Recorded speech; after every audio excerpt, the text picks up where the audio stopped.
Santa Rosa está, la primera radio católica de nuestra comunidad.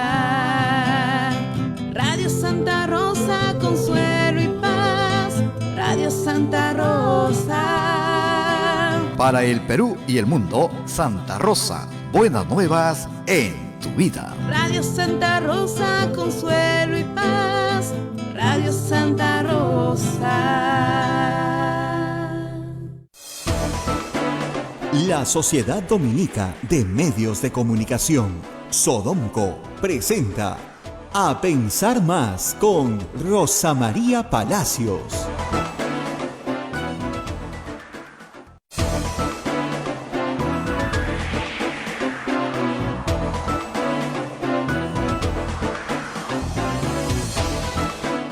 Muy buenos días, señoras y señores. Bienvenidos a Pensar Más con Rosa María Palacios a través de las emisoras de la Sociedad Dominica de Medios de Comunicación.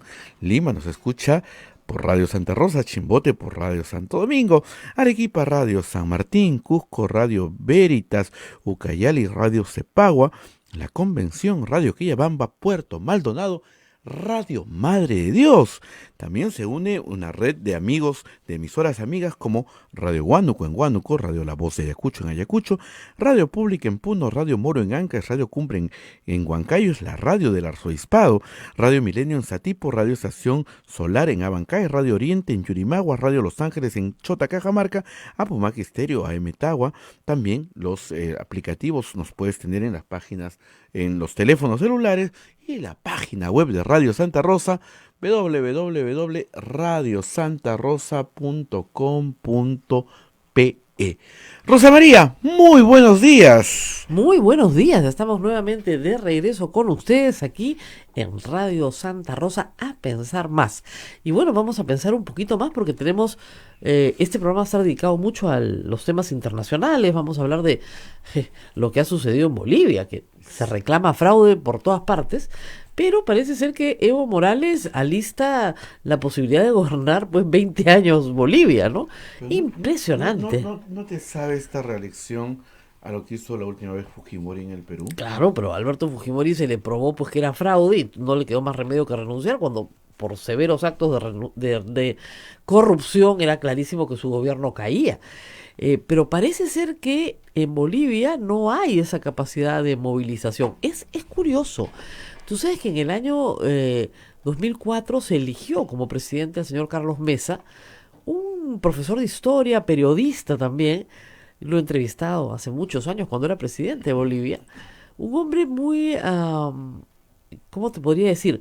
Muy cauto, muy probo, una persona muy honesta, muy respetable, a la cual Evo Morales respetaba mucho, pero a la que le dirigió, por supuesto, una de las peores revueltas ciudadanas, y que terminó con su caída y con la elección de Evo Morales como presidente de Bolivia. Desde el 2006 hasta ahora, 2019. Tiene 13 años en el poder y se quiere quedar 5 más. Y como van las cosas, no dudo que se pueda quedar 5 más todavía. Para un país como Bolivia, cuyos gobiernos duraban 6 meses, o sea, si el Perú era anárquico, usted no se imagina lo que es Bolivia en el siglo XIX y en el XX. La permanencia en el tiempo de Evo Morales, ya solo ese hecho, a pesar de su ideología, ha beneficiado por lo menos en cuanto a estabilidad política a Bolivia. Pero lo cierto es que en estas elecciones todo hace pensar, y hay evidencias más o menos claras, de que Evo Morales ha cometido un fraude en contubernio con las autoridades electorales. Tan es así que la vicepresidenta del tribunal renunció. Hay una diferencia de décimas que lo favorecen para establecer una diferencia de 10 puntos con el señor Mesa y así ganar en primera vuelta, a pesar de que no ha tenido más del 50% de los votos. Hay que decir además que estas elecciones tienen una trampa, porque miren, Evo Morales le preguntó al pueblo a través de un referéndum si querían reelección o no, porque estaba prohibida por la Constitución, o sea, una tercera reelección, ¿no? Y el pueblo le dijo no, y luego se va a la OEA, ¿no es cierto?, a la Corte Interamericana, y dice que el derecho a la participación política es un derecho humano y por lo tanto puede participar. ¿Para qué hizo el referéndum? Ahora, si en el referéndum el pueblo de Bolivia le dijo que no, ¿cómo lo pueden elegir presidente ahora? Es bastante extraño, ¿no les parece? No dudo que tenga apoyo, pero que lo puedan elegir presidente en primera vuelta, porque él sabe perfectamente que en una segunda vuelta no sobrevive. No hay forma de que le gane a Mesa, y por esa razón está haciendo el fraude para quedarse en primera vuelta. ¿Qué van a hacer los bolivianos con esto? Vamos a ver. ¿Qué capacidad de movilización, de presión internacional tiene el señor Mesa? Vamos a ver. Yo espero que la suerte lo acompañe, porque si no vamos a estar como con Venezuela, ¿no? Otro foco de dictadura en Latinoamérica. 2 dictaduras a falta de una. Nada bueno para nosotros. Bueno, y en Chile la bronca continúa. Si no hay solución, lo terrible de las noticias que vienen de Chile es que el número de fallecidos se ha incrementado a 18. Y 3 peruanos. Y 3 de ellos Rosa María. son peruanos. 3 peruanos. O sea, no hay de otras nacionalidades, bueno, salvo los chilenos, ¿no? Pero 3 peruanos. Y los 3 en incidentes oscuros, no esclarecidos, donde les cae un balazo en medio de la calle. Hay uno desaparecido que ha encontrado fallecido. Es decir, incidentes muy oscuros donde no hay ninguna transparencia sobre lo que le ha pasado a estas personas, que todas han migrado con la esperanza de de una vida mejor. No han migrado para ser más pobres, han migrado para mejorar, para ser más ricos. Y estas personas han encontrado la muerte en Chile, a donde muchos peruanos han ido, hay que decirlo, porque las condiciones de vida en Chile, a pesar de las protestas, han sido durante mucho tiempo mucho mejores que en el Perú. O sea, acá no tenemos una migración de 250.000 chilenos, pero sí tenemos una migración de 250.000 peruanos en Chile. No es poca cosa. Así como nosotros nos quejamos de los venezolanos, bueno, en Chile tienen 250.000 peruanos. ¿Ok? Entonces, claro, en un evento como el que está ocurriendo en Chile, con protestas en todas partes, claro, es inevitable que un inmigrante termine pues involucrado de alguna manera como herido o como fallecido, pero ya 3 de 18 parece bastante alto, ¿no? En fin, vamos a ver qué dice nuestra Cancillería. Entendemos que el consulado peruano en Chile se está ocupando de encontrar por lo menos esclarecimiento. Es verdad que el sistema de justicia chileno es bastante mejor que el nuestro y que estos delitos no quedan impunes, o por lo menos la investigación arroja algunas luces sobre qué es lo que ha pasado, qué es lo que hay que esperar, que nos digan qué es lo que ha pasado. Y las cosas siguen mal en Chile, no mejora. Yo creo que ya viendo las protestas, no porque la gente quiera, no es la crítica contra el modelo neoliberal. Yo más bien creo que es que la gente quiere ser más rica. O sea, yo no creo que la gente esté protestando porque quiere solamente que los ricos sean más pobres. Más bien los pobres quieren ser más ricos, quieren que les alcance, quieren llegar a fin de mes, quieren no estar tan endeudados. No, es una sociedad muy endeudada. Y estas quemas de supermercados y almacenes, me explicaba alguien que también tienen una lógica que a veces no se entiende muy bien acá. Los almacenes dan al crédito a los vecinos. Hay crédito directo de los propios almacenes. Entonces, estos incendios podrían tener que ver con la idea de que la deuda va a desaparecer, de alguna manera simbólica. Cosa que no es cierta, pero hay la idea de que la deuda va a desaparecer, lo cual es absurdo, ¿no? Es difícil de entender que una ciudad con personas muy educadas, además, destruya su propio metro, ¿no? Que tanto dinero les ha costado, tanto esfuerzo, tantos años. El metro de Santiago comienza a construirse en el año 74. Y es hermoso, no sé si alguna vez has estado, Abel, es hermoso, es probablemente uno de los mejores sistemas de transporte de pasajeros masivo de América del Sur. Mucho más moderno y limpio y ordenado que el de Buenos Aires, pero muchísimo más nuevo, ¿no? Más moderno, no sé, ofrece una serie de ventajas. Para muchas personas es imposible tener un vehículo y no tienen por qué tenerlo si tienen ese magnífico sistema de transporte. Y yo entiendo la molestia de que te suban el pasaje y puedes protestar y gritar y incluso marchar, todo lo que quieras, pero destruir el sistema de transporte no lo va a abaratar. No es como esa vieja expresión limeña de estás tirando el agua sucia de la batea con el niño adentro. O sea, tire el agua sucia de la batea, está bien, pero no tienes por qué tirar al niño, ¿no? Entonces, es una sensación muy rara, ¿no? Y luego también el tema de los incendios, ¿no? Y los saqueos. Ahora, alguien me decía que esto estaba en el ADN en Chile. ¿Tú sabes cuál es su lema, no? El lema patrio, que viene de la independencia de Chile, ¿no? Por la razón o la fuerza. Entonces, cuando no hay razón, hay fuerza. Y que ese es el lema del Estado. Y no lo han cambiado en 200 años. Y alguien me decía, pero ¿qué tiene que ver eso con la imagen pública de Chile? Bueno, acá hubo una guerra, ¿no? Y si ustedes revisan las fotografías que hay, pocas, pero hay fotografías de la guerra, eh, revisen chorrillos, ¿no? Y comparen con estos supermercados saqueados e incendiados. Es igualito. O sea, es una forma, tal vez cultural, en la que este pueblo se entiende con su Estado, ¿no? O sea, saquear e incendiar es parte de su ADN. Porque no puedes entender lo que es entendible, salvo que sea parte de un proceso cultural. Su manera es así, esa, destruir. Entonces, bueno, y después se entiende. Pero hasta ahora no logran un entendimiento, ¿no? Hasta ahora no logran un entendimiento porque otro de los fenómenos que no solamente es propio de Chile, sino también de otras partes del mundo, como Francia, de eso hablaremos después, es que estas protestas no tienen líderes, no tienen una organización, no tienen unas caras visibles, no tienen... tienen una organización, yo creo que sí la tienen, pero no es visible. No busca ser interlocutor, no busca sentarse en una mesa de discusión. Por eso es tan distinto lo que ha sucedido en Ecuador. En Ecuador tú tienes un movimiento indígena organizado, con líderes visibles, que negocia con el Estado, que con los distintos gobiernos tiene distintas agendas. Este no es lo mismo lo que está pasando en Chile. No hay, ni siquiera la izquierda se quiere hacer titular, digamos, de la representación de lo que está pasando. Y continúa. No se detiene, continúa. Y hoy día se cumple una semana, digamos, no de la protesta, porque la protesta venía de antes. Piensa pero que el sí. presidente se ha tirado por los suelos, ¿no? Les ha ofrecido el oro y el moro. Ha ofrecido todo lo que puede ofrecer, que al final tampoco es mucho, porque claro, la gente dice, bueno, pero subirnos ese sueldo mínimo tampoco alcanza, porque claro, quien pide al cielo y pide poco es un loco, entonces nada va a alcanzar. Y ahora además hay que asumir los costos gigantescos de la reconstrucción. Solo reconstruir el metro de Santiago va a ser carísimo. No, todavía nadie se ha lanzado cifras, pero tienen que reconstruir todas las estaciones.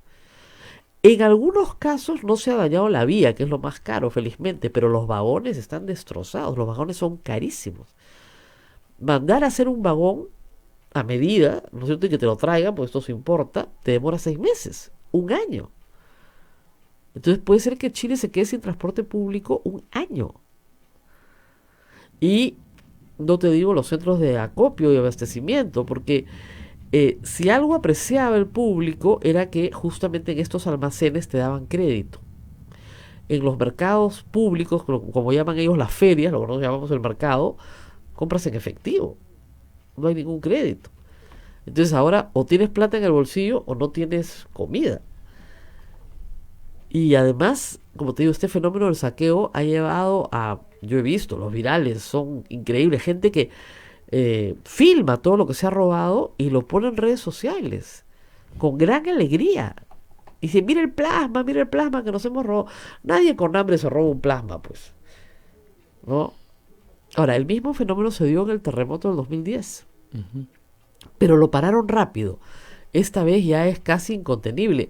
Las cifras ya llegan a 400 supermercados saqueados y más de 60 incendiados. Hasta los cimientos. Pero además, lo que explicaban ayer es que hay supermercados que han sido saqueados 3 o 4 veces. Hay uno que ya se habían robado las tuberías. Ya te robas lo que sea. Ya por robar, ¿no? Bien feas las cosas, la verdad. Pobre Chile, porque al final los que más sufren, de nuevo, van a ser los más pobres. No van a tener un sistema de transporte masivo, no van a tener un centro de abastecimiento que les dé crédito cerca a su casa. Es decir, están perdiendo mucho. A la larga están perdiendo mucho. Terrible. Pero bueno, regresemos a nuestro casa, país, a a casa, casa. porque después vamos a seguir hablando de Bolivia y de Chile y de Ecuador y Perú. Y Argentina, que tiene elecciones. Argentina tiene elecciones este domingo. Todo hace pensar que los Fernández, pues son Alberto Fernández y Cristina Fernández, los Fernández van a ganar, para desgracia de Argentina, ¿no? Eso es lo que yo creo. Porque, miren, Cristina Fernández de Kirchner es una persona que tiene graves imputaciones por corrupción. Ella y su entorno, y muchos de su entorno sí están, felizmente, siendo procesados por la justicia argentina. Pero ella no. O sea, en el Perú sería inadmisible su caso. O sea, por lo menos contaría con el rechazo popular. Gracias a Dios parece que algo hemos aprendido, ¿no? Ahora, no hay que jactarnos tampoco de ser muy probos, que este pueblo de limeño reeligió por tercera vez a Luis Castañeda Locio, sabiendo perfectamente el caso Comunicore, explicado por los periodistas hasta la saciedad, e igual votaron por él, Igualito votaron. Y además, no se acuerdan de esa encuesta donde le preguntaban a la gente: ¿a usted le importa si roba pero hace obra? Y 50% de los encuestados dijeron que no tenían ningún problema con que robara con tal de que hiciera obra.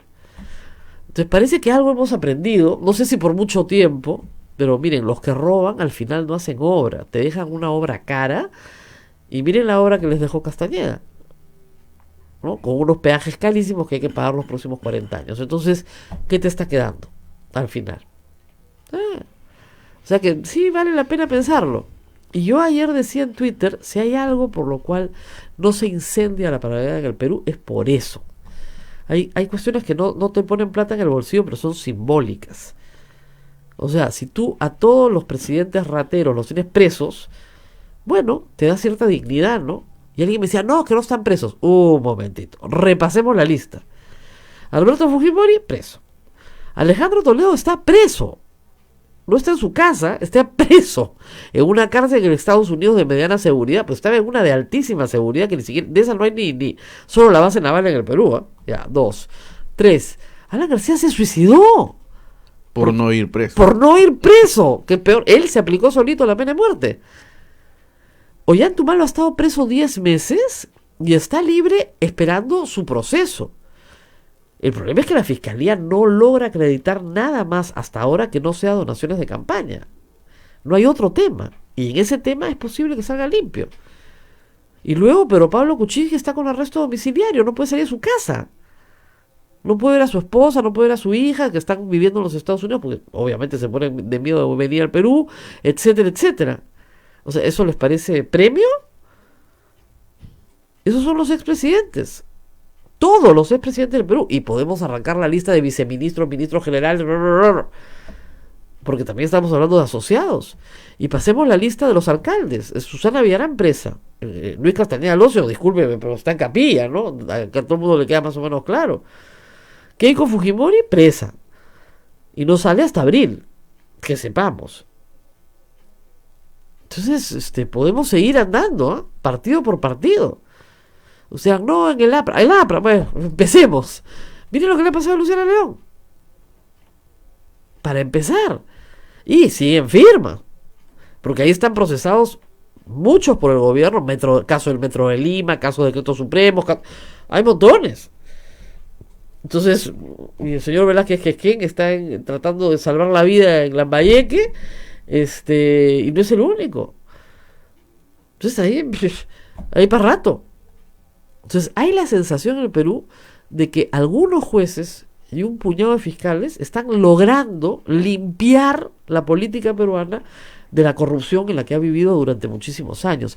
Eso nos da otra perspectiva, ¿no? Pero en fin, vamos a ir a la pausa y regresamos con Francisco Belaunde para hablar justamente de lo que está pasando en el mundo. Él me envió un artículo muy gracioso comparando los chalecos amarillos de Francia con Chile y ver cómo las dos cosas se resuelven y tienen similitudes. Vamos a la pausa y regresamos. Sodomco, Sociedad Dominica de Medios de Comunicación. Somos la primera emisora católica del Perú. La primera en llevarte la mejor información, veraz y precisa, desde el mismo lugar de los hechos. Radio Santa Rosa, buenas nuevas en tu vida. Ya está a la venta nuestra rifa por el sostenimiento económico de la primera emisora católica del Perú. Sortearemos como primer premio un auto 0 kilómetros, además de cocinas, microondas, aspiradoras, bicicletas.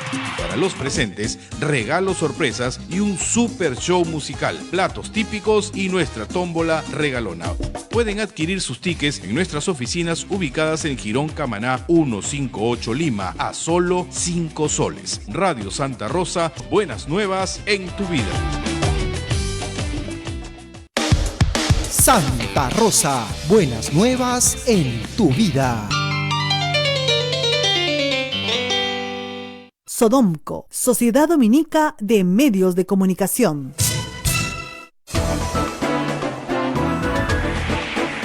Continuamos con A Pensar Más con Rosa María Palacios a través de la Sociedad Dominica de Medios de Comunicación, Lima, Radio Santa Rosa, Chimbote, Radio Santo Domingo, Arequipa, Radio San Martín, Cusco, Radio Veritas, Ucayali, Radio Cepagua, La Convención, Radio Quillabamba, Puerto Maldonado, Radio Madre de Dios, Huánuco, Radio Huánuco, Ayacucho, Radio La Voz de Ayacucho, Puno, Radio Pública, Ancash, Radio Moro, Huancayo, Radio Cumbre, Satipo, Radio Milenio, Abancay, Radio Estación Solar, Yurimaguas, Radio Oriente, Chota, Radio Los Ángeles, Apumaqui Estéreo, AM Tagua en podcast y la página web www.radiosantarosa.com.pe. Rosa María. Bueno, y estamos con Francisco Belaúnde aquí para justamente conversar sobre lo que está pasando en el mundo. Y empecemos por lo que es más escandaloso y creo que es más fácil de entender, que es lo que está pasando en Bolivia, ¿no? Bueno, todo parece indicar que Evo Morales se está reeligiendo con fraude. Sí, bueno, gracias Rosa María por la invitación, buenos días a todos. Sí, claramente es una cosa escandalosa, hay que ver un poco los antecedentes, ¿no? Para empezar, Evo Morales ya se había reelegido una tercera vez mediante una interpretación auténtica a la peruana. Entonces eso fue un primer paso. El segundo paso, aún más escandaloso, fue desconocer el referéndum del 21 de febrero del 2016 por el cual él buscaba la posibilidad de presentarse nuevamente, ¿no? Y finalmente se sentó en el referéndum, ¿no? Y se ha presentado, ha postulado este año. Y con lo que ha pasado, obviamente, con esos antecedentes, y lo que pasó con la interrupción del conteo en un momento dado, la renuncia del vicepresidente del ente electoral, ya todo eso llama a sospecha, ¿no? Entonces, lo ha dicho la OEA, ahora la Unión Europea ha dicho que sería preferible en todo caso una segunda vuelta para que no queden dudas. Así es. de lo que, digamos, del resultado final. Entonces, claramente aquí tenemos un escenario de una persona que simplemente no quiere dejar el poder. O sea, para él simplemente es permanecer en el poder sí o sí, por las buenas o por las malas. Ahora, ¿no? Internacionalmente, ¿qué se puede hacer? Alguien decía, hay que invocar la Carta Democrática. ¿Se puede hacer algo desde la OEA o desde Naciones Unidas? Bueno, eso depende en realidad de los países, Eso ¿no? es Porque lógico. finalmente la OEA, el secretario general puede decir muchas cosas, ¿no? Y tal vez dice demasiadas cosas a veces, ¿no? Pero finalmente son los países los que deciden, ¿no? Y entonces va a ser difícil, yo veo complicado, salvo pues que hay que esperar primero lo que diga finalmente la misión de la OEA, la misión de observadores. Después, en función de eso, probablemente la Unión Europea va a tener otro pronunciamiento, pero claramente me imagino yo que la región va a tener que pronunciarse de una u otra manera. Va a ser muy complicado porque, por ejemplo, en el caso del Perú, somos vecinos de Bolivia, tenemos una agenda común, va a ser difícil. Ahora, evidentemente, si la violencia, digamos, si hay manifestaciones constantes, hay incluso violencia en Bolivia, eso va a hacer que y hay represión y todo lo demás, va a hacer que de todas maneras en algún momento se tenga que decir algo, ¿no? Sí, pero ya se adelantó. Inmediatamente México y Venezuela han reconocido a Evo Morales como presidente. Bueno, claro, evidentemente. Por razones ideológicas, ¿no? Claro, por razones ideológicas, claramente, ¿no? Pero inmediatamente, ayer mismo, ya mandaron comunicado felicitando. Pero por supuesto. Muy contento. Eso no. Nicaragua era lo mismo. Pero nadie más. Exactamente. Nadie más. Pero recordemos, por ejemplo, que cuando pasó lo del referéndum y digamos, el hecho que se haya sentado sobre el referéndum, finalmente no generó ningún tipo de reacción a nivel internacional. Se fue ¿no? a la Corte Interamericana a decir que la participación política era un derecho humano. Sí, bueno, ese es un absurdo, como fue el mismo argumento por lo demás del presidente de Honduras, ya desde la derecha, ¿no? Para buscar la reelección, decir que está violando su derecho a la participación política, ¿no? Entonces, claro, con ese argumento, entonces reelección indefinida para todos. Para todos, pues lógico, ¿no? Perpetua y en todos los niveles. Así es. No, y además lo que es más increíble es que fue el propio, esta constitución es obra de Evo Morales y su partido. Así es. Ellos mismos han violado inicialmente sus propios derechos. No tiene sentido, pues. Es increíble. Ahora, ¿tiene Mesa capacidad de movilización en Bolivia? Hay en realidad, porque a mí lo que me llama la atención es algo que sí debe llamar la atención. No son los mismos momentos, pero digamos, si el pueblo votó para que Evo no se reelija, ¿cómo es posible que ahora lo elija? Sí. No tiene sentido. Claro, ahora recordemos que el referéndum lo perdió Evo, pero igual tuvo una votación Claro, debe haber tenido 40%, ¿no? que más o menos corresponde a lo que han estamos votado. viendo. Exactamente, Claro. ¿no? Entonces, en realidad, y ahora sobre la capacidad de Mesa de movilizar, pues Mesa no es alguien particularmente carismático, no es alguien que tenga, pues, Es un profesor de historia. es un además. profesor de historia, claro, efectivamente, un profesor de historia, un periodista, periodista. Vamos a ver, ¿no? Ahí, Además, por supuesto, Evo lo derrocó, bueno, lo forzó a renunciar. claro. Evo organizándole a través del movimiento indígena en Bolivia unos paros nacionales feroces Claro, que duraron días con él muertos, asumió cuando González de Lozada tuvo que renunciar precisamente por la represión que había habido de una manifestación en el Alto, ¿no? Asume Entonces, Mesa y así Mesa es. termina renunciando. Claro. Y convocan elecciones y Evo Morales gana en el 2006. Claro. Esa es la historia. Y Evo Morales llega por Mesa. Claro. Y la historia era que Evo Morales le dijo a Mesa, oye, maestrito, porque le decía maestrito, yo no te pedí que renuncies, ¿eh? ¿Por qué has renunciado? Dice, porque me has parado todo el país, porque voy a renunciar. Y eso fue el 2006. Yo lo he conocido antes y después a Mesa. Muchos periodistas latinoamericanos lo hemos visto en distintas circunstancias, en entrevistas. Y claro, regresar el 2019 podía haber sido interesante siempre y cuando tenga pues un grupo que lo acompañe, ¿no? Claro, Pero ahí si lo no que pasa es tiene- que mucha gente, digamos, ha votado por él en realidad, no tanto por él como en contra de Evo Morales. Exactamente. ¿no? Y es lo que se llama el voto útil. Así es. ¿no? Ahora, una segunda vuelta, todos los sondeos decían que la ganaba Mesa de todas maneras. Si es así, es posible que una mayoría en Bolivia sí decida hacer activismo muy probablemente militante, gente, ¿no? sobre todo gente en Santa Cruz, ¿no? Gente de Santa En Cruz, Santa que son Cruz, sí. que la gente, digamos, que siempre ha sido el bastión de la oposición en Bolivia, ¿no? Entonces, sí, y hay gente que está, bueno, por algo han habido escenas también de violencia, se han Sí, quemado no, algunos sí, locales claro. electorales, en fin. Entonces, sí podría pasar. Hasta dónde podría llegar no lo sabemos todavía, ¿no? Porque vamos a ver todavía, ¿no? Hoy día, por ejemplo, vamos a ver qué va a pasar hoy día, qué va a pasar mañana. Claro, así es. ¿no? Ahora, Chile, nos trasladamos al otro vecino, al vecino del sur, como dice el Perú. La cosa no mejora. O sea, ya, a ver, el presidente pidió perdón. El presidente dijo todo lo que querían escuchar. Las Fuerzas Armadas pidieron perdón. Los políticos pidieron perdón. Y la cosa no para. Porque además Claro. se demuestra una cosa que es cierta. Tú no puedes poner un policía en cada semáforo, en cada establecimiento comercial, porque no te alcanzan los policías. Claro. Se supone que tiene que haber, como se llama, pues un pacto social por el cual yo no robo, ¿no es cierto? Y no voy preso, pero al mismo tiempo eso me permite convivir. Claro. Bueno, esos pactos básicos de convivencia Mira, están rotos. Justamente ahora en Twitter estaba viendo que han salido unas encuestas en Chile, un par de encuestas sobre qué piensa la gente, ¿no? Y hay que ver que la mayoría de la población, ¿no?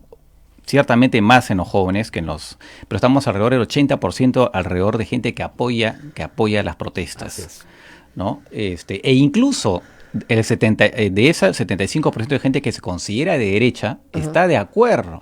Claro. Entonces, la cosa va más allá. O sea, olvidémonos de Maduro y compañía. No. Eso tiene... La cosa va mucho más. O sea, la gente efectivamente nota que hay varias cosas que hay que corregir. Y más impresionante aún, hay un 23% de jóvenes que piensan que está bien la violencia, el saqueo y acciones delincuenciales.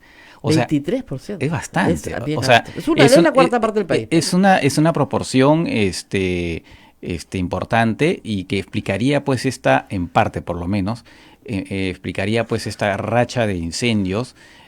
Aunque claro, no se puede descartar tampoco efectivamente que hayan grupos ideologizados. O una organización. Porque ¿no? veamos, en Francia, para volver al caso francés, en Francia están los chalecos amarillos, que también podían algunos tener cierta tendencia a la violencia, pero sobre todo se le unía un grupo que se llamaba los Black Bloc, que es un grupo, son jóvenes extremistas, anarquistoides que existen a nivel europeo, ¿no? Pero que estos van vestidos de negro con la cara cubierta y que son una especie de Boy Scouts de la destrucción. O sea, siempre que hay alguna manifestación importante, ellos se suman y destruyen, ¿no? Y entonces es algo que... Y en Chile, bueno, nadie lo ha mencionado en este contexto, pero no olvidemos que hace unos años hubo un grupo terrorista anarquista, ¿no? Un grupo que es bastante curioso, que cometió atentados en el metro y contra los bancos y murieron personas. Entonces, ¿te acuerdas cómo se llamaba?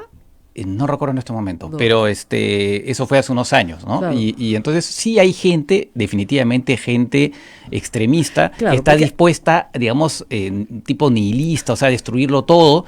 Entonces, sí existe. Entonces, habría que, o por ahora lo menciono, pero no es que las autoridades lo hayan mencionado ni nadie, claro. pero lo que tendrán que investigar las autoridades es cómo, ya desde el punto de vista técnico, los bomberos, cómo se dan los incendios. Porque claro, no sé si se puede hacer tan fácilmente, es una cuestión técnica que yo no la conozco, ¿no?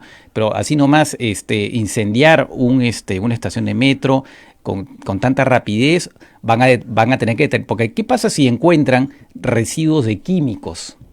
Querría decir que hay gente que tiene un conocimiento de estas cosas. No sé si es tan simple simplemente con echar gasolina y así nomás el fuego se vuelve imparable. No lo sé. Claro. Aquí estoy simplemente especulando. Pero de todas maneras, sí hay por lo visto una fracción de los jóvenes que sí está aprobando estas no les voy a dar la receta, ¿no? Pero así hacer una molotov es bien fácil. Pero yo no sé, como dices tú, si se puede incendiar un vagón de metro con una molotov. O sea... No lo sé. Eso es una cosa que van claro, un supermercado sí, porque los materiales son muy inflamables, claro. Muy inflamables. Claro. Pero una estación de metro, que es una cosa muy concreta, sí. Y lo que hemos visto, ahora, eso es una cosa también simbólica, porque yo entiendo que los jóvenes rompen lo que ellos llaman los torniquetes, que es por donde tú vas pasando y vas poniendo el ticket, ¿no? Porque claro, ese es el símbolo de la cobranza. Hasta el cajero podría entender que lo rompan. Pero quemar los vagones de la estación, destruir, o sea, no quiero tener metro, que eso es peor todavía. No, claro. O sea, y si el metro es lo más democrático que hay. Sí, pues. Es un una símbolo cosa... justamente del transporte democratizado. Todos viajamos juntos, es más barato, es más limpio, es más rápido. Claro, pues nos podemos quejar del precio, eso sí yo lo entiendo, digo, pero yo entiendo que el símbolo de la caja, ¿no? O claro. sea, la cobranza, el que me emite el ticket, yo puedo destruir, pero que destruyan los vagones. Claro, eso es algo que no se ha visto en realidad en otras partes, porque otra vez volviendo al caso de Francia, hubo violencia, pero claro, era contra mobiliario público, ¿no? Claro, pero pero el metro no se tocó. Sí hubo violencia contra las tiendas de lujo, o sea, los símbolos exacto. de los ricos, ahí hubo violencia contra ellos y también, bueno, y como digo, mobiliario urbano. Claro, te llevan los semáforos, cosas por el estilo. Pero lo que ha pasado en Chile, yo por lo menos que yo recuerdo, no, que esa violencia contra los... Porque la violencia en este tipo de manifestaciones siempre es simbólica, ¿no? O sea, yo voy a atacar a los ricos, perfecto, incendio el hotel de los más ricos, claro. Algo así. No, acá incendio el metro. Sí, claro, lo que es de uso, el que me lleva a trabajar. Así es. O a la universidad. Y luego, que ya hay mucho problema con esto, en el caso de los supermercados, y almacenes, porque hay que entender que los almacenes, le explicaba, ayer he estado aprendiendo esto, los almacenes son más de barrio y dan crédito a los vecinos, dan crédito directo, con sus propios sistemas de crédito. Entonces son muy populares porque, bueno, te sacan del apuro. Claro. ¿Ya? Y los grandes supermercados como acá, bueno, trabajan con tarjeta de crédito. Y claro, es una sociedad muy endeudada, pero el mercado, con lo que nosotros llamamos mercado, ellos llaman feria, tienes que ir con efectivo. Sí. Entonces, no han quemado las ferias, han quemado los centros de abasto que te dan crédito, lo cual también es un disparate, porque ¿dónde vas a comprar comida? A crédito. Claro, es verdad que, bueno, hay una, bueno, acá también, o sea, Claro. y es verdad que las tasas de interés son altísimas. Por eso Son podría ser, altísimas, pero ¿no? por último vas y incendias el banco, Claro, pero no el sitio que te da la comida. claro. ¿No? Y claro, dicen los que se están robando la comida, pero para todos, digamos, según una lógica de sensatez, sabemos que nos podemos robar la comida una vez, Claro. pero la siguiente que vamos ya no hay comida, pues ya nos la robamos. Entonces, ¿qué claro. hacemos? Y el asunto es que estamos ya en 400 supermercados y almacenes, Sí, sí. ¿no? Y de ellos 60 incendiados hasta las cenizas. Claro. O sea, si tú dices incendiaron un supermercado, ya yo podría entender que es simbólico, pero esto es masivo y sobre todo en barrios muy, muy pobres también. Sí, sí. Ya. Ahora, Me decía entiendo que está bajando un poco el ritmo. Ayer y ¿no? anteayer Está ha bajado, bajando, efectivamente. porque ya no tienen nada más que robar. O sea, lo que decía la presidenta de la Asociación de Supermercados el miércoles era, de cada 4 supermercados, uno ha sido saqueado o incendiado, en todo Chile, ¿no? Supermercados y almacenes de todo el territorio nacional. O sea, Claro. el 25% está inutilizado. Claro. Y hay algunos supermercados que han sido saqueados 3 veces, Claro. porque al final ya se llevan las tuberías. Claro. Entonces, Ahora, volviendo a la es muy fuerte eso, volviendo a la encuesta, si bien efectivamente hay un apoyo mayoritario a los motivos de la protesta y todo lo demás, igual 61% según las encuestas de la población está de acuerdo con el estado de emergencia y el toque de queda. sí. Entonces, son esas, Dicotomías, ¿no? porque claro, dicen, pero claro, además dicen que las protestas tienen que ser pacíficas, ¿no? Claro. Entonces, obviamente la mayoría de la población rechaza la violencia, pero es interesante ese dato, ¿no? 61% que está a favor de esta medida de toque Claro, de queda, que estado eso va más emergencia, allá de claro, derecha e porque izquierda. al final lo que la gente ya, bueno, reclama, pero quiere también paz, ¿no? Claro. Y entonces, Quiero más dinero en el bolsillo, ¿no es cierto? Eso bueno, es lo que finalmente es algo, si se hicieran encuestas, creo que en todos los países, todos habría una mayoría que diría que están descontentas por los sueldos y por todo lo No, demás. yo ¿no? siempre digo a la gente protesta, en su mayoría, ¿no? No para que los ricos sean más pobres, sino para que los pobres sean más ricos. O sea, nosotros queremos ser más ricos. Lo que pasa es que ahí ven que hay una insensibilidad ¿no? por parte de las autoridades de los ricos, porque sienten que eventualmente hay una desigualdad y todo lo demás. Pero ¿cuál es la característica también de esto? Es que esto ha sido sobre todo en gran parte un movimiento de gente de clase media baja, no son los sectores más populares, ¿no? Pueden estar de acuerdo con la protesta, pero digamos, originalmente viene de ahí. Y eso también lo que pasó en Francia, es lo mismo, son gente de no los sectores más pobres, sino un poquito clase mejor. media, un poquito mejor, ¿no? Los que no son pobres, pero que les cuesta muchísimo llegar a fin de mes, ¿no? Los que decían, por ejemplo, en Francia, pero ni siquiera molestos porque no podían salir a tomar un trago ni siquiera una vez al mes, cosas por el estilo, Claro, ¿no? claro. Los Pero que pequeños placeres de la clase media les están vedados. y además con servicios que ya no pueden pagar o que pueden pagar con la justa porque también están endeudados. Y de mala calidad. Y de mala calidad. Y acuérdate lo que pasó en Brasil hace unos años, en la época de la Copa de la Confederación. También una protesta que no fue violenta, no tuvo la violencia, pero hubo gente también de clase media que salió a protestar de manera muy agria, ¿no? Contra el Mundial de Fútbol, ¿no? Contra la Copa de Confederaciones, antes del Mundial, ¿no? Y entonces había la gente muy molesta, ¿no? Y de repente lo más violento que hicieron fue insultar a Pelé, porque Pelé les pidió, por favor, estamos en la Copa de Confederación, tengan esa consideración, y lo insultaron al Tottenham, ¿no? Que es o sea, se olvidaron del fútbol, o sea, impresionante. Brasil no quería saber nada con el fútbol, no salían a protestar.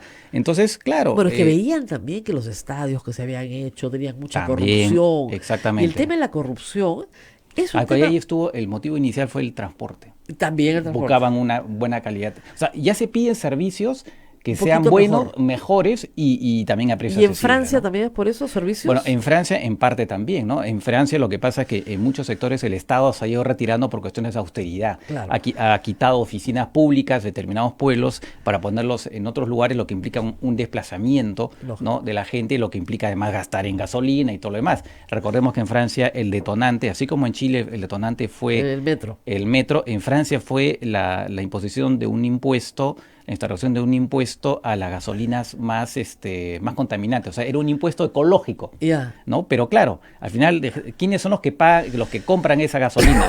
Los más pobres. Los más pobres, Claro. ¿no? Entonces, evidentemente ellos sentían que, claro, hay este tema ecológico, pero al mismo tiempo los afectaba directamente a su bolsillo, ¿no? Y en Ecuador, que como comentaste, Ajá. es un caso distinto porque es más bien hay un grupo organizado, Organizado, ¿no? con líderes En visibles. Ecuador fue la gasolina también. Claro, pero ¿no? ahí, y eso es lo que me parece que une mucho Chile con Francia, que es, y que pasa en otros sitios, no hay líderes visibles. Es Exactamente. decir, no hay un partido que diga, o un conjunto de partidos que digan, esta protesta es nuestra. No. Sí, Y sí. es más, son repudiados los partidos. No, es más, en Francia era a propósito porque no querían la gente, porque todo esto nació más de un post en un Facebook de una persona que se quejó, tuvo 1 millón de likes Ya. y ahí fue creciendo, fue una bola de nieve, ¿no? Claro. Y no querían, precisamente, nadie quería mostrarse como líder porque decían, si tú te presentas como líder y tratas de dialogar con las autoridades, eres un traidor. O sea, Claro. era una cosa ya sumamente Anárquica. radical. Por supuesto, había gente que intentó recuperar, aparte de esta cosa de los black blocs, había gente desde la política que intentó recuperar el movimiento, tanto de extrema derecha como de extrema izquierda. Claro. Algunos de los líderes estaban ligados políticamente a la extrema derecha. O sea, Para que veas que y se al unían. así La anarquía, es. pues, es un extremo. Exactamente. Entonces, había sí de intento de recuperación política, pero la cosa iba más allá, era realmente un movimiento Ahora, social, ¿cómo ¿no? enfrenta el Estado un fenómeno como ese? Normalmente, los gobiernos sucesivos se enfrentan a la oposición a través de algún nivel de diálogo entre pares, ¿no? O nos reconocemos como pares, ¿no? Sí. Pero acá no hay pares. Mira, justamente, ahí Chile, Piñera de alguna manera ha aplicado un poco la receta de Macron, parece que ha utilizado su manual, A ver. ¿no? Redactado rápidamente en función de la Expliquémosle al crisis, público ¿no? cómo se hace un manual en estos casos. Bueno, lo que hizo Macron, que también él estuvo en riesgo, había un riesgo que perdiera la presidencia, eran los comentarios hace un año en ese Claro. momento, ¿no? Y creo que sí entró en un momento en pánico de alguna manera, ¿no? Macron siendo además él una persona arrogante. Justamente, ¿qué es lo que hizo él?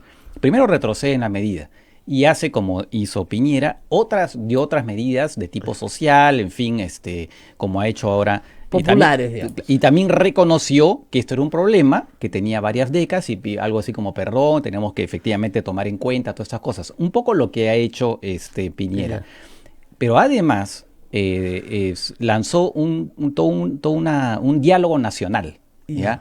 Y como no habían líderes con quienes dialogar, Claro. ¿qué hizo? Con el ciudadano de a pie. Él.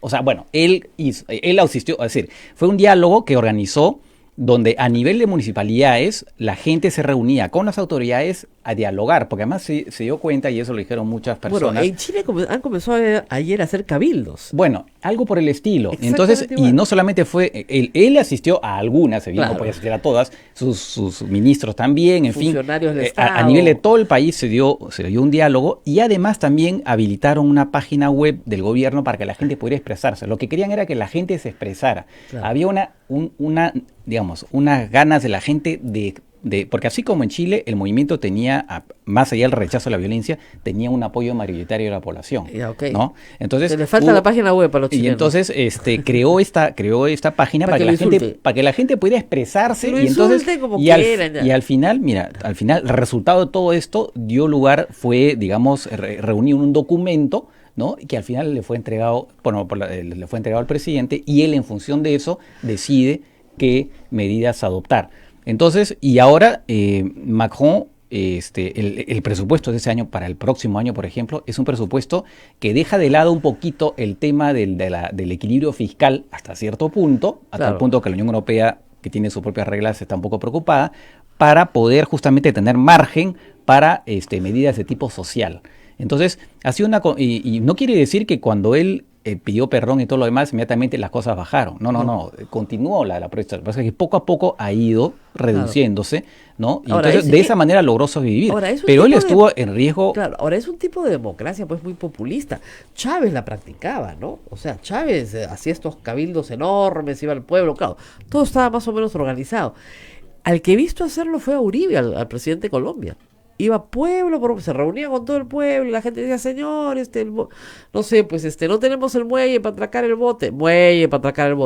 Claro. Ahora, Fujimori lo hacía no de la misma manera como participativo, sino que iba y tomaba una libretita y apuntaba a un conjunto de obritas públicas chiquititas, pero que de mucho impacto social, y con eso contentaba a la gente, ¿no? Claro. Bajaba el helicóptero y decía, canchita de fútbol. Ya. Claro, lo que pasa es que en el caso de tanto de Macron como, no sé si lo va a hacer Piñera, era un acto digamos, había que salir de la situación. Claro. Y es verdad también que en general, y eso es a nivel mundial, ¿no? La política ha ido perdiendo fuerza respecto a la economía. O sea, ahora las reglas económicas, digamos, por la globalización, ¿no? Y porque siempre están ahí las agencias de notación de crédito, todo lo demás, que están fiscalizándote para que, digamos, adoptes medidas puramente económicas, la política cada vez más retrocede. Y eso es muy malo para la democracia, y eso la gente lo resiente.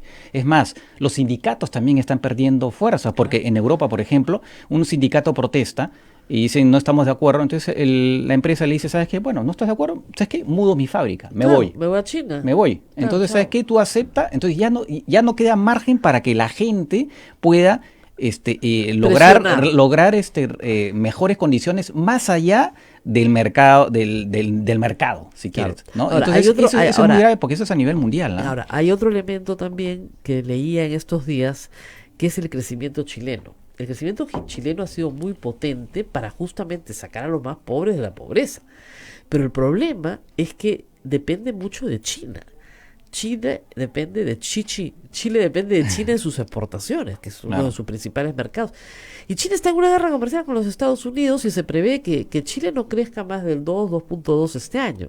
Claro. Entonces, si no tienes un crecimiento muy fuerte y sostenido por muchos años, no puedes tener a la gente fuera de la pobreza por mucho tiempo. Ese es un problema muy complicado. Bueno, en todo caso sí es verdad que Chile pues ha dado un salto enorme y ellos tienen el nivel de vida que hay en Chile es superior al nivel de vida que aquí en cualquier... Pero esconde inequidades muy grandes. No, pero por supuesto. Ese es el problema, porque ha habido crecimiento, pero efectivamente hay inequidades, ¿no? Bueno, ya se ha dicho que Chile, aun cuando hay quienes dicen no, pero la desigualdad ha disminuido, pero sigue siendo Chile un país particularmente desigual. Claro, el incluso 50% del país vive con menos de $500 al mes. Claro. Por ingreso familiar.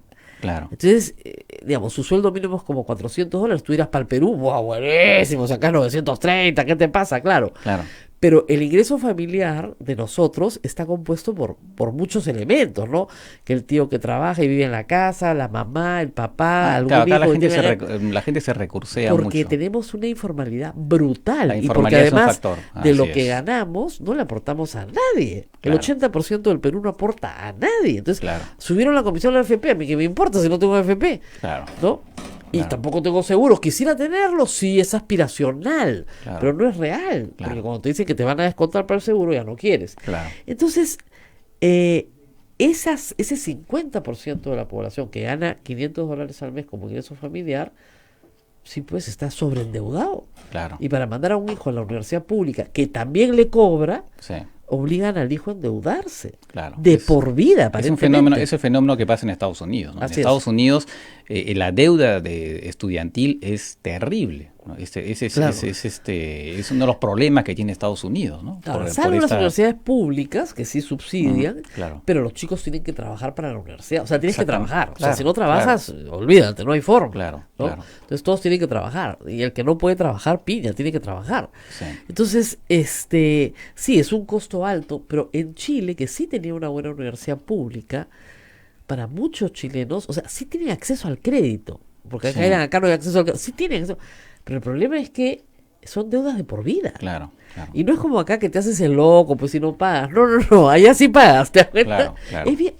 Es lo que me decían, el problema de los chilenos es que son muy formales, todo es rígido.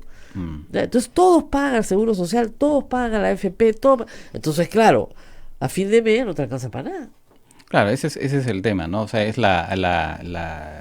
Chile es un país formal. Nosotros tenemos un alto grado de informalidad, Altísimo. ¿no? Y por lo tanto, Nos salva. no, de alguna manera, pues no tenemos que enfrentarnos a todas esas obligaciones, ¿no? Y también lo que señalaban algunos expertos, no conozco tanto, conozco mucho a la sociedad chilena, pero no tanto como para saberlo, que la movilidad social en Chile es muy difícil. Es decir, alguien que nace pobre va a morir pobre de todas maneras. En el Perú, al contrario, alguien que nace pobre sí puede ser muy, muy rico en una generación, ¿no? Claro. Y tenemos varios casos de políticos que podríamos mencionar, ¿no? Que han hecho justamente de su historia de vida su lema político, ¿no?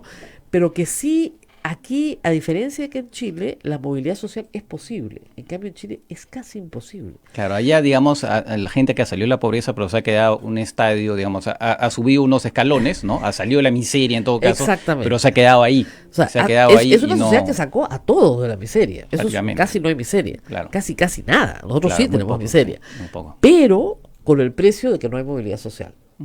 ¿No? Lo que llaman Entonces, en Francia llaman el ascensor social. el ascensor, no hay ascensor, hay escalera. ¿Ya? Y claro, te quedas en el piso 3, 4, pero el piso 10 no vas a llegar nunca. No. Nunca. Por más que te esfuerces. Entonces, esa falta de, o sea, es como si te robaran los sueños, ¿no? O sea, no tenemos un futuro. Claro. Y tal vez lo que ha fallado ahí es la venta de un futuro. Y le falló a Bachelet y a Piñera, los dos. O sea, no Claro, es un porque problema. este es un tema que viene, por supuesto, de décadas. Exactamente. Eso no es solamente ahora. Claro. Pero en general, yo sí creo, en general, cuando uno ve lo que pasa en el mundo, sí hay un problema de que el capitalismo, como que me parece, bueno, ya muchos lo dicen, que ha entrado un poco en trompo, ¿no? Cosas, por ejemplo, el acceso a la vivienda se ha vuelto una locura por la especulación. O sea, En Chile. mecanismo a nivel mundial. En Así Chile es. también En la Chile- vivienda es muy cara, pero en otras partes, en las ciudades europeas, por ejemplo, no, sí, es la locura. o sea, la vivienda sube, ¿por qué? Porque los ricos especulan Claro. con los departamentos más caros, y eso te sube el precio de todo finalmente. En París, las zonas que eran estudiantiles, olvídate que sean estudiantiles, se han tenido que ir a la zona periférica de París, y los que vivían en la zona periférica se han tenido que ir Al campo, ya. se han tenido que ir a los suburbios. Claro. ¿No? Igual pasa en Alemania, igual pasa en Inglaterra. ¿Por qué? Por un tema de especulación, ¿no? La Municipalidad de Berlín ha tomado una decisión drástica. Ha tenido que poner un tope a los alquileres. O sea, ha tenido que ir contra el mecanismo de mercado.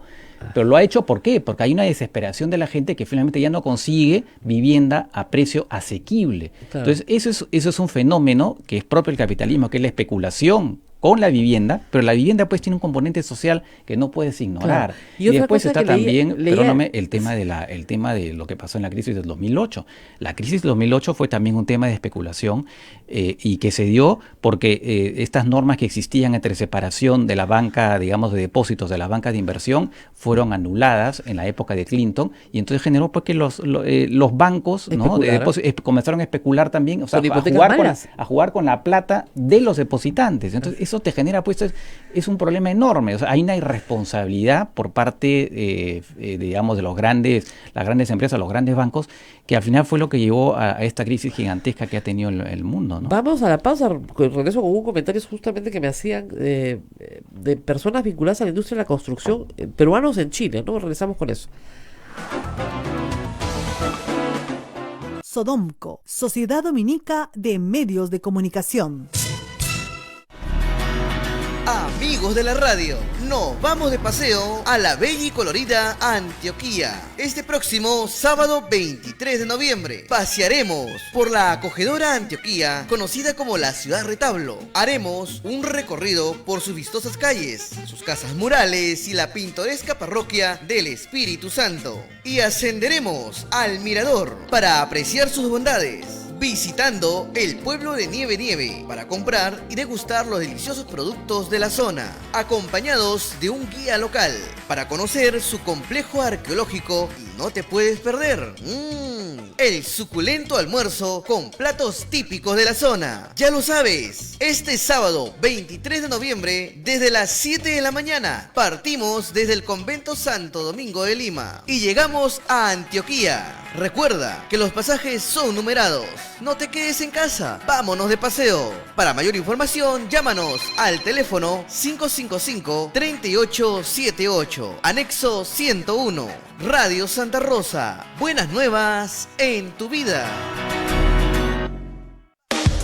Santa Rosa, buenas nuevas en tu vida. Sodomco, Sociedad Dominica de Medios de Comunicación. Continuamos con A Pensar Más a través de la Sociedad Dominica de Medios de Comunicación. Rosa María está conversando con el internacionalista Francisco Belaúnde. Y claro, estábamos comentando en la pausa de que uno de los problemas en la construcción de vivienda en Chile, por ejemplo, es que se ha provisto de vivienda social. Pero claro, son departamentos de 50 metros cuadrados. Y entonces una familia que, como tú dices, antes vivía en una casa precaria o en el campo, ¿no? Pero con mucho espacio, de repente no tenía ni agua ni desagüe, no tenía servicios, pero tenía espacio. Ahora tiene que meterse en 50 metros cuadrados 3, 4, 5 personas.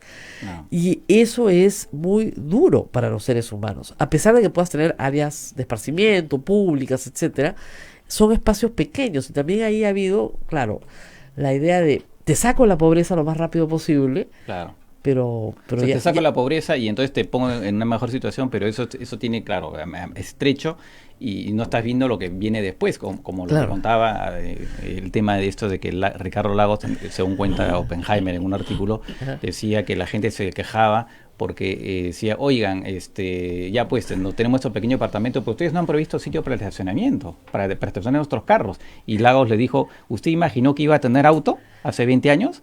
Bueno, nosotros tampoco, efectivamente. O sea, pero también, ¿qué es eso? O sea, ¿cómo construir no hay futuro, pues. Claro, o sea, ok, les pones digamos, ya no están en prefabricados y cosas, pero no ni siquiera has previsto que ellos van a seguir progresando y van a tener un automóvil, y por lo tanto no les pones dónde estacionar el auto. Entonces, son pequeños detalles que sumados generan una persona que decía, ¿no? Al arroz con huevito ya le pude poner el bistecito, pues. Claro. Antes solo arroz con huevito. Entonces la gente mejora. Claro. Mejora un poquito. Y te dice, ya, bueno, muy bien. ¿Y ahora qué sigue? No, ya no sigue nada. Así es. Acá te quedas. Ah, no, yo no me quiero quedar acá. No, lógicamente. Yo quiero mejorar. Porque además el espíritu humano siempre es de mejora. De progreso, claro, de prosperidad, ¿no? Entonces, claro que sí. Pero las estructuras están dadas de tal manera que no se puede. Claro. Ahora, claro, como dice todo el mundo, la plata no alcanza para todo. Y hay que fijar prioridades. Siempre, además, la clase media es típico, o sea, es siempre hay que estar, ¿cómo se llama? Sobre todo ahora con el tema de las deudas, ¿no? Claro. La plata nunca, como tú dices, la plata nunca alcanza. Nunca alcanza. Siempre estás que quieres hacer algo más y no puedes. Quiero viajar. Antes, o como dicen en Francia, ¿no?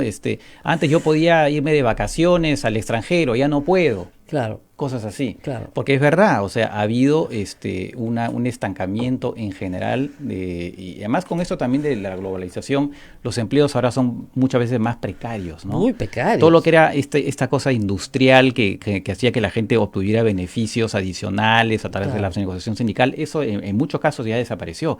Hay mucha gente que tiene empleo, pero que con la justa le alcanza para lo mínimo. O sea, es un fenómeno, como digo una vez más, yo creo que el capitalismo, siendo yo una persona absolutamente pro mercado, obviamente necesita pasar por una especie de revisión absoluta, ¿no? Y de hecho está pasando. Incluso las empresas ahora, aunque algunos dicen que es un puro maquillaje, hablan de responsabilidad social de las empresas y cosas por el estilo. Hay algo que, o sea, como que eventualmente tras la caída, una cosa curiosa en Chile. Andrónico Lucy, que es el presidente de un grupo empresarial muy importante, acá de ingrata recordación, ¿no? Por el caso con Andrade, claro. Pero ahí es un hombre muy importante, aparentemente muy generoso, qué sé yo. Salió al tercer día con un tuit diciendo a partir del 1 de enero nadie en nuestras empresas gana menos de 500,000 pesos, que es más o menos no el doble, pero casi el doble del sueldo mínimo vital en ese momento. Claro. Y eso que hay pocos, pero ninguno. Y le pedimos a las demás empresas que hagan lo mismo. Claro. Y otras empresas se han unido exactamente con el mismo texto. Sí. Nadie gana menos de tanto. Claro, Y claro. eso en el Perú sería rarísimo. ¿Tú te imaginas que la CONFIEP saque un comunicado que ya en nuestras empresas nadie gana menos de tanto? Bueno, para empezar alcanzaría solamente como la economía es informal. Claro, claro. Alcanzaría solamente una pura 10%. porción mínima de la población. El resto no, pues, porque está fuera del sistema. Claro, porque del 20%, digamos que sí paga, que es formal, 10% son sector público y 10% sector privado. Claro, es entonces, poquísimo. Claro, es una realidad totalmente, no es la misma. No es la misma realidad, claro, ¿no? que Estamos allá en otra- todos están en planilla. Todos, o sea, no es este sistema de cuarta categoría, estas cositas no. No, además acá normalmente el trabajador que gana un poquito más le dice al empleador, ¿sabes qué? No me pongas en planilla. Así O, es, o ponme en planilla con el exactamente. mínimo y después por honorarios te cobro otras cosas, Claro. ¿no? Para no pagar el seguro social completo. Exactamente. Porque todos sabemos sacarle la vuelta a la ley, no solamente el empleador, el trabajador también. Sí, pero por supuesto. Por supuesto. Claro Bueno, que sí. muchas gracias a Francisco Belaunde. No hemos arreglado el mundo, pero No. hemos tratado de entenderlo. Lo cual hemos tratado, digo, porque entender Sí. al mundo es ni Mafalda echando el globo terráqueo sobre la cama, ¿no? Exactamente. El mundo está de cabeza, pero estamos tratando de entender cosas que no son difíciles de entender, ¿no? Las imágenes que tenemos de Chile no las hemos tenido nunca, nadie imaginó que eso iba a pasar, ni las mismas autoridades chilenas, ni los bancos de inversión, ni el mundo económico, ni los mercados. Nadie imaginó ver lo que se está viendo en Chile. Nadie. Y menos con esos niveles de violencia, ¿no? Es una cosa, van 18 muertos, o sea, no estamos hablando de cualquier cosa. Claro. 3 peruanos, como decíamos al principio del programa, decenas de heridos. Ayer veía 9 personas que han perdido la vista por balas de goma. Es decir, ¿no? Y por supuesto, obviamente, ya denuncias por violaciones de derechos humanos. Claro. Ahora, claro, como hay un Estado de Derecho, hay una fiscalía que actúa, ¿no es cierto? Entonces sí, hay instituciones de derechos humanos que actúan, pero es una situación pues de terrible violencia, ¿no? ¿Para obtener qué? Al final es la pregunta, ¿para obtener qué?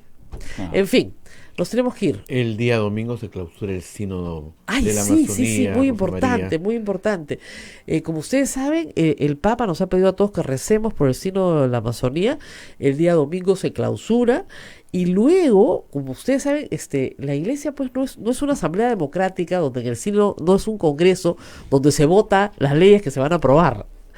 El sínodo prepara unos documentos muy, muy pensados, muy debatidos y se los entrega al Papa. Y el Papa tiene que tomar decisiones sobre esas propuestas que se han hecho en esta reunión de todos los obispos de la Amazonía, que son algunas muy creativas, algunas muy, muy controversiales, otras muy demandadas, ¿no? Más presencia en la iglesia, por ejemplo. Pero vamos a ver qué dice el Papa. Reitero, Invitaremos a Monseñor Barreto apenas cuando vuelva. regrese, claro, ya está de copresidente, Y a ¿no? Monseñor David.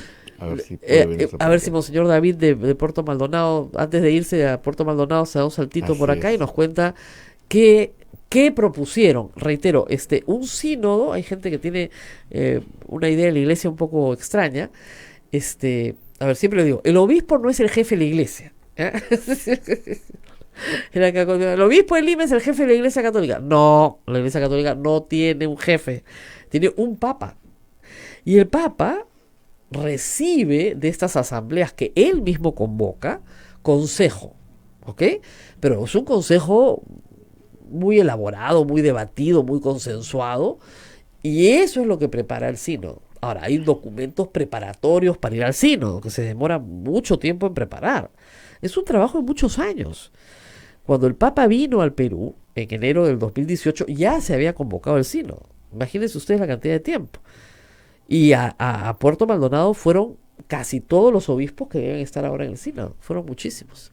Bueno, nos vamos a misa, efectivamente. Misa del Señor de la Justicia. No se olviden de colaborar con nosotros a través de PayPal en la página web de Radio Santa Rosa. Rosa María, y saludar a Ralph, que está de cumpleaños. ¿Otra vez? Y Nicolás está cumpliendo años el domingo. Nicolás del domingo. Nicolás es el Nicolás domingo. y Ralph. Y Ralph hoy. Apanado en el callejón ahorita. Ya, muy bien. Nos vemos. Muchísimas Chao, gracias chao. a Francisco Belaunde. Conmigo será hasta el lunes. Si hoy día... Hasta aquí, A Pensar Más con Rosa María Palacios. Este programa fue producido por la Sociedad Dominica de Medios de Comunicación, Sodomco.